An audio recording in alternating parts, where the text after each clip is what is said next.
Ito lang ba, kuya? Thank you. Salamat. Thank you, kuya. Ano may benta? Grabe. Pahaplos nga, mahawa lang ng swerte. Kasi Mari, grabe ka na. Meron ka ng business ng halaman. Meron ka pang ukay-ukay. Ay talaga namang ma-asenso ka na. Hindi naman, Mari. Kapos pa rin. Kaya nga, walang tigil ang kahit ko para sa anak ko. Tama yan. Pero alam mo, mag-iingat ka. Kasi kapag umaasenso ka, ang sunod niyan, may maiinggit sa iyo. Ayun, Oo. Mura-mura lang ng puhunan. Ay, ano pong hanap niyo? Saan po dito? Ay, Tisay, teka sandali. Ito po. Naku, Mari. Bakit malilate na ako? Naku, pagagalitan ako ng boss ko. Sige na, mauna na ako, Teka lang, Tisay, sandali lang. Ano ba yun? Eh, di ba, nagsabi ka na Lunes babayaran mo yung utang mo. Eh, Biyernes na ngayon eh. Magdadalawang buwan na inutang mo sa akin na pambayad ng kuryente niyo para hindi kayo makipulan. Oo nga, baka nga pwede nga sa Lunes na lang kasi wala pa akong sweldo eh. Tisay, yan din yung sinabi mo sa akin nung nakaraan eh. May mga babayaran din ako. Sige na. Babayaran kita pero 100 lang ah. Yun lang yung laman ng peso cash ko eh. Sige, pwede na yan. Kaso, ang problema, wala naman akong wifi. Wala naman load to. Paano ko masisend sa'yo yung pera? Ano ba yan? Paano ba yan? Di ba balita ko parang bagong connect yung wifi nyo? You know? Baka naman pwedeng makiconnect na lang para masend ko na sa'yo yung pera. Sige na. Sige nga, Bella. Sige na. Ipakonect mo na makabayad na siya. Sige na nga para matapos na. Game, anong password? 07 07 20 20 1988. 88. Yan, nakakonect na. O ito, send ko na ha. O ayan, send na ha. Okay na. Ayan. Bait naman ni Tisay. Nagbabayad. 100 kada araw. Makakaipon ka din, mababayaran mo rin yung utang mo. Nagpaparinig ka ba? Eh di ba kakabayad ko nga lang ng 100? Pinapaalala ko lang, Tisay. Alam mo, makakasira kayo ng araw. Ayos na. Tayo talaga, nakakasira ng araw. Iba talaga din siya, no? Oo. Hindi ba siya nakakasira ng araw? Oo nga eh. Talagang... Hindi ng mukha nila. Ayan, mga suki. Ayan, maganda tela nito. Galing pa ito ng Taytay. At isa to sa bestseller ko. 250 lang.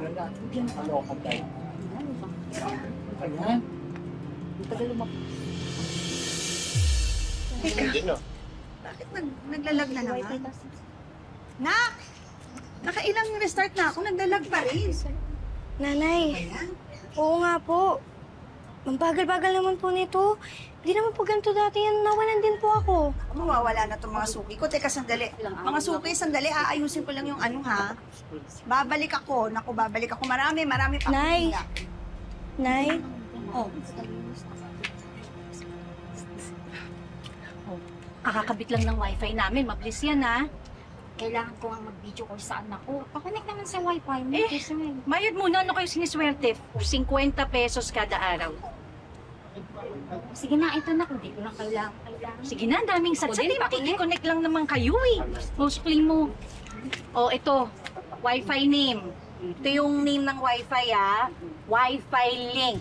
Yung password, 07201988. Hoy! Tisay! Teka muna! Ano itong kabalbalan na to, ha? Bakit mo sinishare yung password ko at naniningil ka pa? Myra, sinishare ko lang naman kasi kailangan din nila, kawawa naman eh. Eh, ang kapal na mukha mo. Buti sana kung sinishare mo lang. Eh, kitang-kita ko eh. Naniningil ka. Inangkin mo na nga yung internet connection ko, pinagkakitaan mo pa. Tigas talaga ng pagmumukha mo. Ang sabihin mo, ang damot mo. Tinutulungan ko lang naman yung mga kapitbahay natin eh. Bakit sino ka ba sa tingin mo? Porque ikaw lang yung may wifi dito. Kung makapagmata ka, feeling mo ikaw na nakakataas sa amin. Huwag mo akong babalik ta rin. Ikaw tong mandurugas. Baka nakakalimutan mo ha, may utang ka pa sa akin. Kaya kung sinong dapat magalit dito, ako yun, hindi ikaw. Magbayad ka muna ng utang mo, no? Oo na, ikaw na mayaman, ikaw pa mayabang. Pwes, hindi kita babayaran sa utang ko. Alam mo kung bakit? Kasi walang ya ka at pinahiya mo ako sa mga kapitbahay natin. Ikaw ang walang ya, ha? Ikaw ang walang ya. Ay, ikaw hindi! Talagang sabihin kay nanay mo! Alam mo, hindi ka na makakakuha sa pasa ang wifi ko dahil papalitan ko yung password. O, di balitan mo! Naklaki mo yung password mo! Buisit ka! Ay, ikaw ang buwisit! Buisit ka!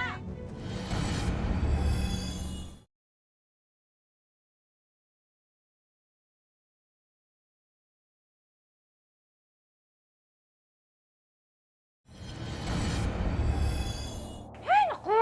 Kakagigil talaga yung Esther na yun. Napakayabang at napakadamot. Umasenso lang ng konti, kala mo kung sino? Kasi nangyari? Nangyari? Ay nako, paano naman kasi tong Esther na to? Isipin mo, nakikiconnect lang naman ako sa wifi niya. Napakaliit na bagay, ipinaya ako sa mga kapitbahay. Ito rin talaga, te, no? Masenso lang. Lumabang na. Kainis! Kala mo kung sino? Wisit talaga yung babae na yan eh. Visit ka talaga. Ano mo ginawa? Pinalitan niya yung wifi. Kumuha ka ng sarili mong wifi, Tisay. Tignan mo na, nakakabuisit talaga eh. Luka-luka talaga yung babae na yan eh. Ano gawin natin? Hindi ako makikipag-pisikalan sa kanya. Lalabanan ko siya, bibusitin ko yan. At may naiisip na akong plano. Ayaw mo na ka? Po. Ay, teka. Ubusan ko lang to.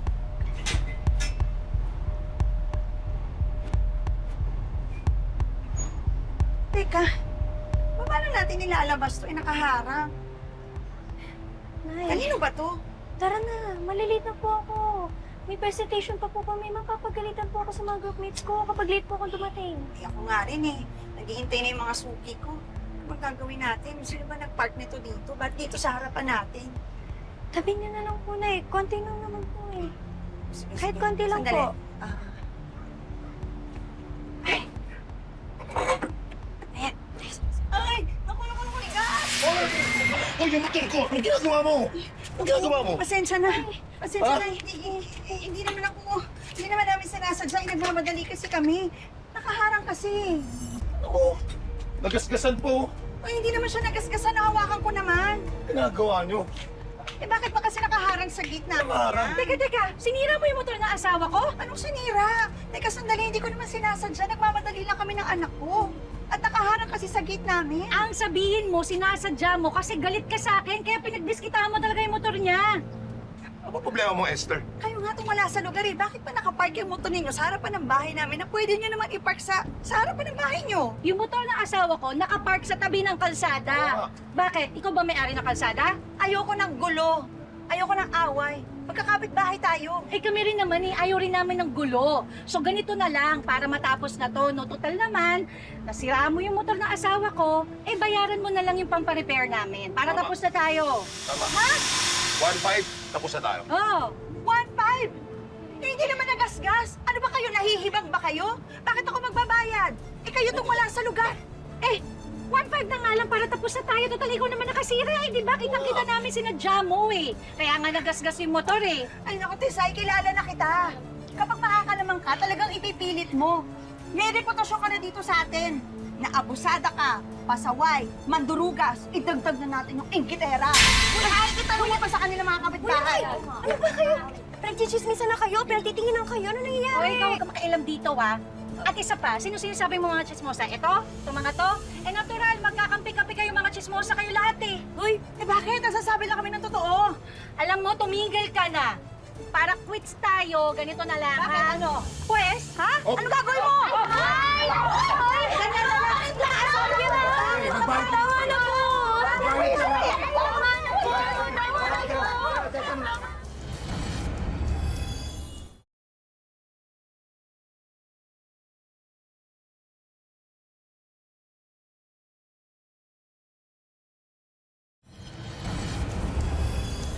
Kitang-kita dito sa CCTV kung anong nangyari.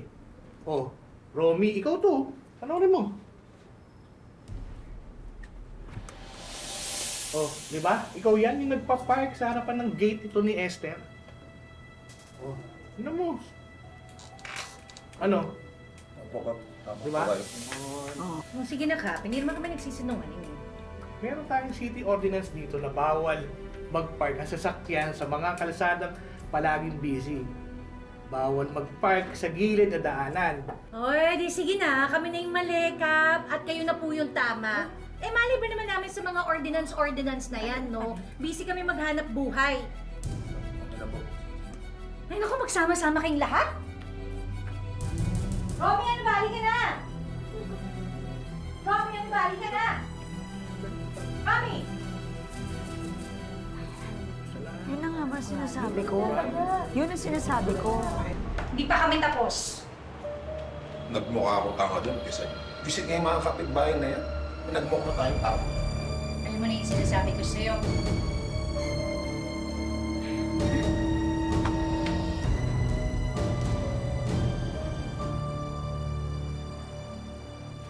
Nak, ito na ako. Ay! Ang ganda na. Ang ganda na ng project mo. Nay, Ay. may lumang dyaryo pa po ba tayo sa taas? Naubusan po kasi ako eh. Meron. Meron ako doon sa kwarto ko. Nandun sa taas. Teka, kukunin ko ha. Hindi po, ako na lang po. Ah, sige. Sa kwarto ko na ka. Uy, huwag ka na tumakbo. Mamamadali. Ay, Nak! Ano ba nangyari sa'yo? Naku! Ay, Nak! May dugo! Sandali, sandali. Oh, ano ba naman kasi? Anak, ano ba nangyari? Sabi ko naman sa'yo. Halika. Nagaling kita sa ospital. Halika na. Tulong! Tulong! Nak! Sabi, usap. May sugat. Oo, sige. Ibilisan natin para magkamot ka kaagad. Bakit nakasara to? Hilo lang po ako. Ay! Aki! Dali lang. Tulong! Tulong!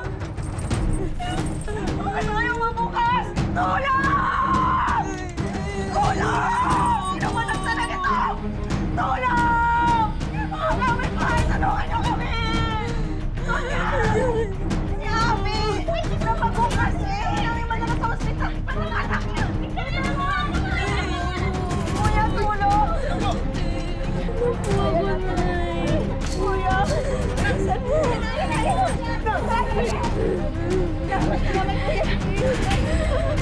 Kuya, ito na. Tawag sa hospital tayo, ha?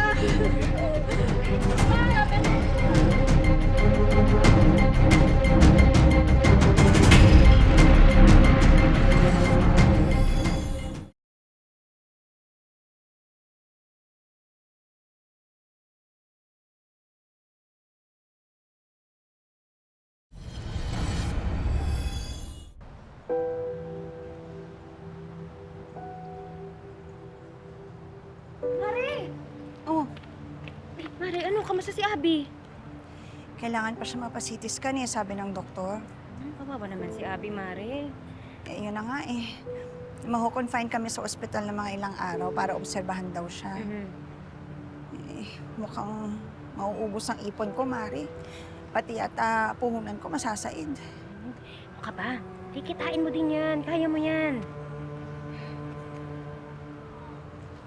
Uy, Mare, may sasabihin sana ako sa'yo.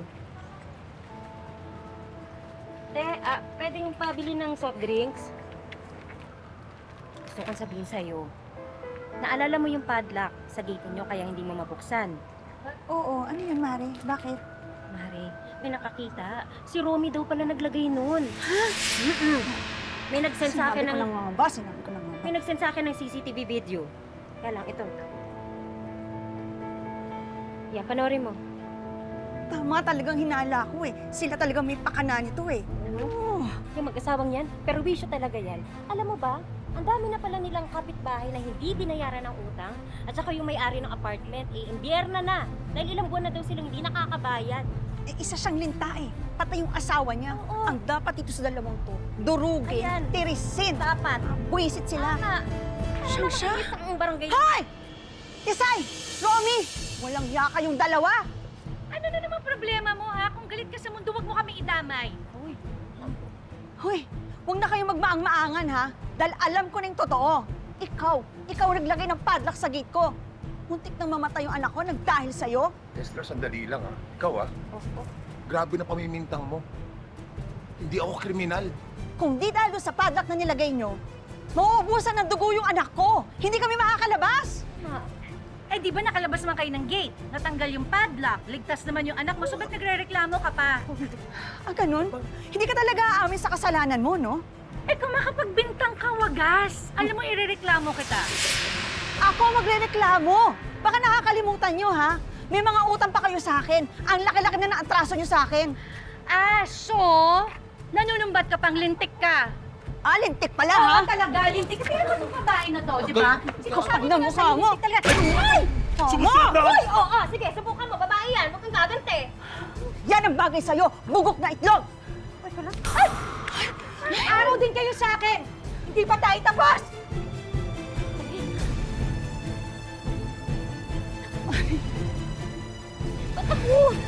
I hate you!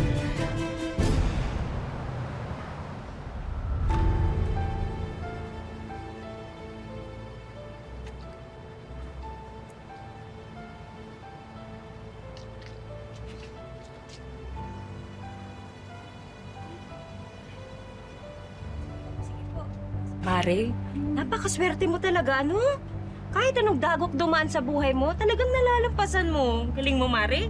Eh, mabuti na nga lang, merong tumulong sa akin na isa sa mga suki ko na naging kaibigan ko na siya yung nagpautang sa akin ng pambayad sa ospital. Tapos, sa doktor naman wala rin akong binayaran kasi nasa charity ward kami. Kaya ayun, lab test at saka mga gamot lang ang binayaran ko. Galing. naman ang kaibigan mo. Kaya nga, minabuti ko na ipambili na lang ng tricycle yung konting naiipon ko.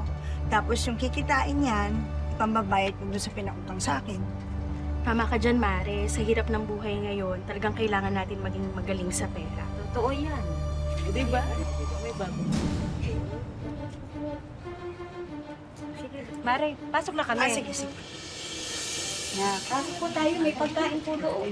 para sa itong ginagawa ni natin nanay. Gusto ko kasi maging maganda ang kinabukasan mo eh. Buti na nga lang walang nangyari sa iyong masama nung nabago ka. Hindi ko po sasayangin lahat ng pinaghirapan mo na yun. Pagbubutihan ko po lalo ang pag-aaral ko.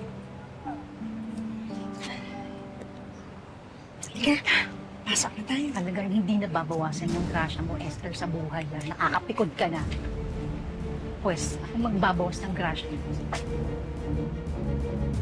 Romy, Oh, nasan yung gasolina ng motor mo?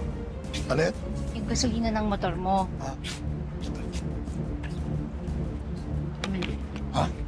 Bakit? Basta, paano niyayabangan tayo? Yan. Mayabang nating kapitbahay, kaya akong bahala sa kanya. Nino, sa'yo, wag. Teka lang.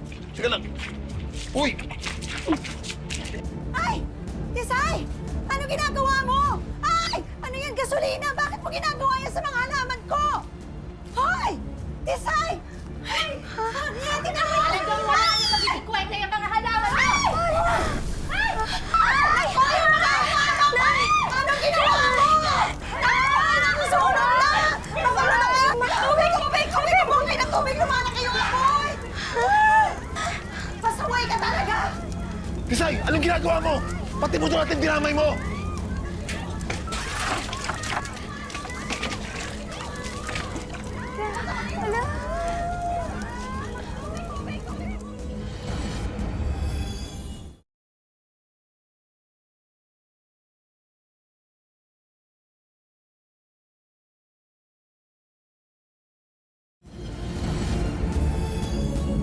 Saktulan na yung ginawa mo. Oh, sandali! Magsitaibig kayo! Paano kayo magkakasundo at magkakaayos? Nasa barangay na kayo. Sabay-sabay kayo nagsasalita eh. Isa-isa lang para magkaintindihan kayo, okay? 4 na buwan na nga kayong hindi nakapagbayad sa akin. Susunugin mo pa yung apartment ko?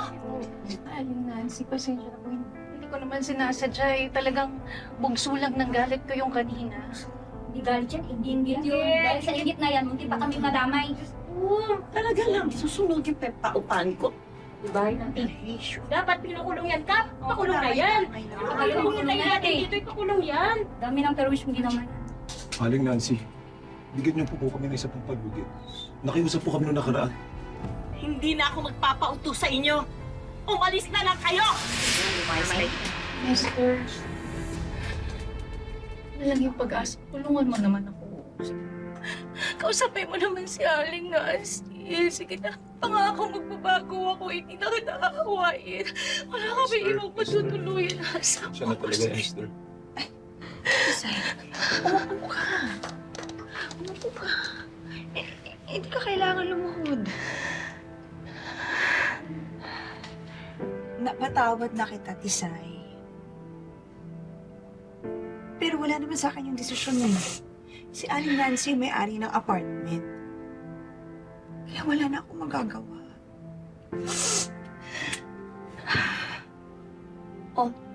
Ano pang inaantay niyo? Umalis na lang kayo. Ang kapal na mukha. Nakikiusap ang ayaw paalisin. Bumalik sa lugar namin, ha? Talaga naman.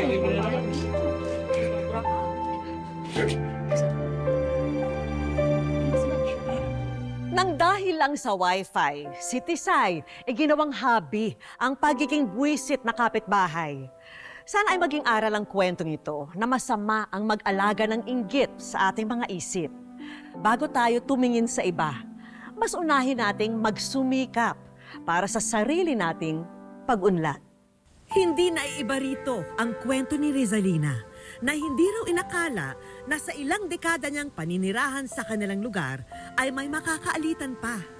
Nag-ugat ang lahat sa pag-angkin di umano ng kapitbahay niyang si Leonor sa lupa na siyang daanan ng lahat sa kanilang lugar. Napansin namin na tent lang yung nilalagay nila noon. Ang akala namin tatanggalin nung pagkatapos ng pandemic. Hanggang nakita nga namin na nag-i-extend na naman sila na parang balak na naman nilang tayuan ng bahay. Nagsesemento na po sila ng bahay. Marang nahihirapan pag lumalabas paano daw kung accident or state of emergency, hindi agad makakalabas. Ito ang itinuring na kalbaryo ni Rizalina. Lalo na't ang kaalitan niyang kapitbahay na si Leonor, dati niya rin kaibigan at kumare. Ayun, close naman po kami niya nung araw. Kumari ko pa nga po yan kasi ninang siya ng anak ko. Mabait naman po siya, pero yan nga po. Hindi namin nanasa yung gano'n nangyari sa amin na dahil sa lupa na nagkagulo po kami. Sa kabila ng namumuong tensyon sa pagitan ng magkaibigan, pinili pa rin daw ni Rizalina na daanin sa diplomasya ang pakikipag-ayos kay Leonor. Pero imbes na maplansya ang gusot, lalo pa raw lumala ang kanilang hidwaan. Ito may post si Lanton, sabi niya si Leonor. Binasa ko nakalagay doon, namumuro ka na. Ganon. Pero ako wala lang alam kasi wala akong alam po ng kasalanan. Ang patutsadahan sa social media, nauwi pa sa pisikalan noong pukulin umano ni Leonor si Rizalina ng tasa. Yun nga po. Pero parang kalma pa rin po ako noon. Pero yung mga anak ko po ang hindi na nagugustuhan yung ginawa nila. Pinaunlakan din kami ni Leonor upang marinig naman ang kanyang panig. Nililinaw ni Leonor na hindi siya mismo ang umangkin sa lupa. Alam ko kasi, best friend kami. Tapos, nag-aawat ako sa kanila. Yung nagagalit na nga yung pamilya ko sa akin kasi sinasabi nila na kumakampi ka, maano ka pa kay Risa. Samantalang kami ang pamilya mo. Sabi ko naman sa pamilya ko, hindi ako kumakampi kay Risa. Malagay lang po ako sa gitna. Kaya ang sakit po sa akin nung pinagsabihan niya kami na pati ba naman kami sinabihan niya ng mga gahaman. Nagsalita ako talaga, sabi ko, lahat na lang inyo, inaangkin nyo. Yun ang sabi ko, sir. Ang aming programa na ang gumawa ng paraan para sa muling paghaharap ng dalawa.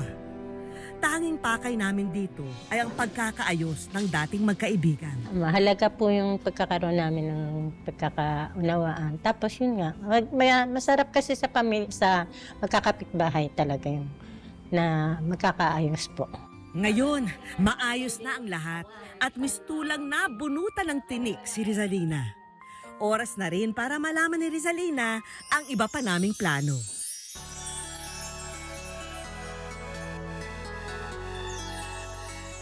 Ang mga sorpresang regalo mula sa aming programa. Una na riyan ang Silog Business Package na ito. Mula sa stand, plates at utensils, pati na ang mga produktong paninda ay nariyan na.